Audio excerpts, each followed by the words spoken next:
Hi అండి. ఈరోజు నేనైతే చేపల పులుసు చేస్తున్నాను. ఎప్పుడు చింతపండుతోటే చేపల పులుసు చేసేదాన్ని. ఈ రోజైతే మామిడికాయతో చేపల పులుసు చేయాలనుకుంటున్నాను. అందుకే మొదలు పెట్టేశానమాట. ఫస్ట్ టైం మామిడికాయతో ఇలా చేపల పులుసు అయితే చేయడం. ఎలా ఉంటుందా అనుకున్నాను. చాలా బాగుందండి. టేస్ట్ అయితే చాలా బాగా వచ్చింది. మామిడికాయని ఇలా స్లైసెస్గా కట్ చేసి వేసుకున్నాను అనమాట పులుసు మరిగేటప్పుడు. ఫుల్ వీడియో అయితే నా ఛానల్లో ఉంది, చూసేయండి.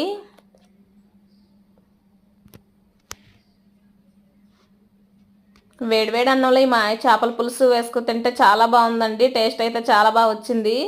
మీరు కూడా ట్రై చేయండి. Thank you. By by.